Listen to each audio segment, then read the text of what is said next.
अभी सर आप के यूके में रहे हो, ऐसा तो वहाँ भी नहीं है। नहीं, वहाँ तो बहुत पुराना है। एमडीओ में वो दुकान है लंबी सी गली। मुझे खुशी है कि जब मैं फर्स्ट टाइम यूनिवर्सिटी के अंदर आया था ये साथ में वाले ब्लॉक का इनॉग्रेशन करने, तो मैं वीसी साहब को एक निवेदन किया था कि कॉमन एक्टिविटीज़ के लिए एक ऐसा सेंटर बनाया जाए जहां खाने पीने से लेकर खेलना, कोई किसी का बर्थडे है, इस तरह की एक्टिविटी हो, काउंसलिंग हो।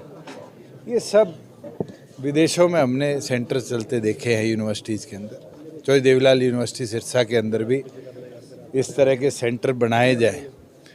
और मुझे खुशी है कि मैंने भी मेरी पेटी ग्रांट से पैसा दिया, अनूप जी से भी दिया, यूनिवर्सिटी ने भी लगाया और मिलकर एक ऐसा भव्य वन ऑफ इट्स काइंड मैं कहूँगा कि पूरे हरियाणा के अंदर मुझे अलग अलग यूनिवर्सिटीज़ में जाने का मौका मिला है, मगर स्टूडेंट एक्टिविटी सेंटर मुझे नहीं लगता इससे अच्छा कहीं बना होगा। और आने वाले भविष्य के अंदर चौधरी देवीलाल यूनिवर्सिटी के सभी छात्र छात्राओं को ये एक ऐसी सौगात होगी जो उनको कहीं ना कहीं सहयोग भी देगी, पढ़ाई के अंदर भी, काउंसलिंग के अंदर भी और उनकी रिक्रिएशन के अंदर भी।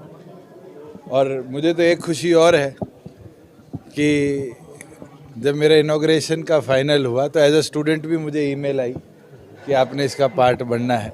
तो मैं तो एलुमनाई होके ऐसी चीज़ हमारे कैंपस में आती है, इससे बड़ा खुश हुआ हूँ। और मुझे लगता है कि सभी एलुमनाई जो हैं, जो स्टूडेंट्स हैं, उनके लिए एक बहुत अच्छी बात है कि चौधरी देवीलाल विश्वविद्यालय के अंदर इस तरह का स्टूडेंट एक्टिविटी सेंटर खोला गया। हिसार से बीजेपी सांसद भाजपा छोड़ चुके हैं और कांग्रेस ज्वाइन कर चुके हैं।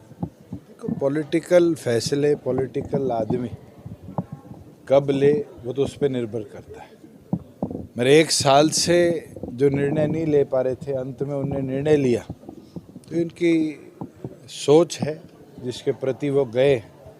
और भगवान उनकी सोच को, मैं तो ये कहूँगा कि अपना आशीर्वाद दे कि उनने जो कदम उठाया है वो किस सोच के साथ उठाया है और क्या वो आगे करना चाहते हैं। हिसार छोड़ के भागेंगे, हिसार रुकेंगे, सोनीपत भागेंगे, ये तो समय बताएगा। कंडा निकल गया आपका?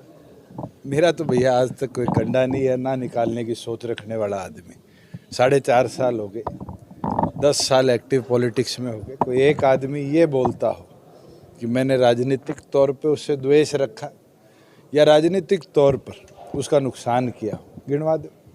आज के दिन तो मेरी एक ही सोच है, जो चौधरी अजय सिंह चौटाला जी ने चौधरी देवीलाल के असूलों के साथ जननायक जनता पार्टी का निर्माण किया था, उस सोच को आगे लेकर चलो।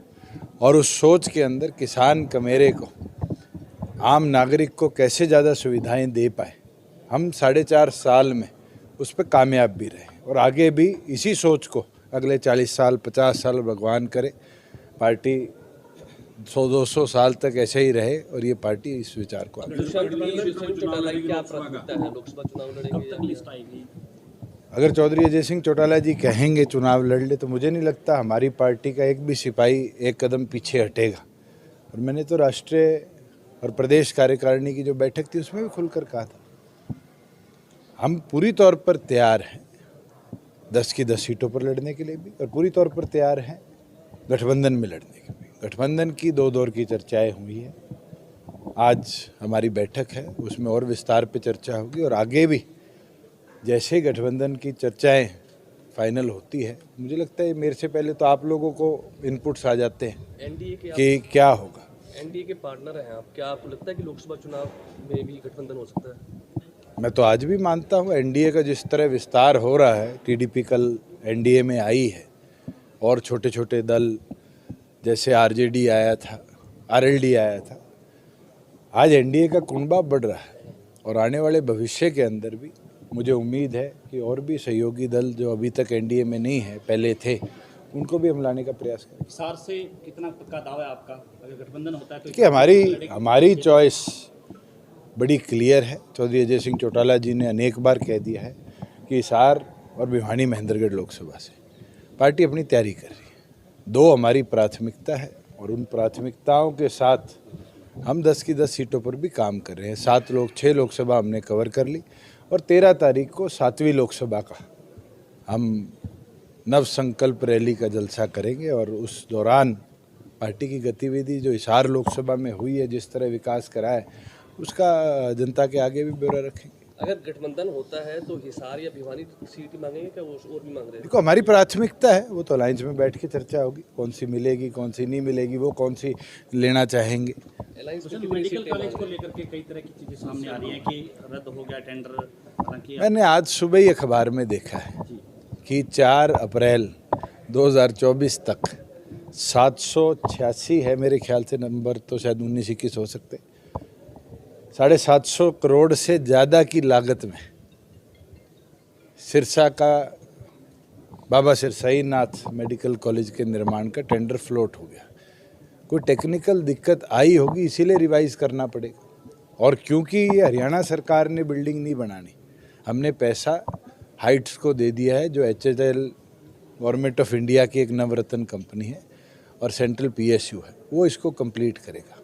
तो टेक्निकलिटी जो देखनी है, इसका ड्राइंग और इसका फ्यूचर का काम देखना है, वो हाइट्स का काम है। हरियाणा सरकार ने अपनी ओर से लोकेशन भी फाइनल कर दी है, नाम भी फाइनल कर दिया है और आगे का कार्य भी हाइट्स को देने का काम किया है। बादल साहब की पहले पुण्यतिथि पे जाके आए हैं, वहाँ भी बीजेपी के अध्यक्ष हैं, उनसे भी बातचीत हुई आपकी इसको लेकर? पंजाब के अंदर राजनीतिक चर्चा मुझे नहीं लगता ऐसे फंक्शन में, जब हम पारिवारिक तौर पर गए, बादल साहब का देहांत हुआ उस दिन भी मैं गया, उनके जब भोग किया तो चौधरी अजय सिंह चौटाला जी गए और आज मैं फिर जाके आया। और ये आना जाना कोई सिर्फ इस तरह के शोक के समय या शादी ब्याह के समय नहीं है, हमारा 4 पीढ़ियों का नाता है और चौधरी देवीलाल जी से लेकर आज तक हम इसको निभाते रहे। और मैं तो ये विश्वास रखता हूँ मन में कि हमारी अगली 4 पीढ़ियाँ भी इस सोच को और आगे ले जाएंगी।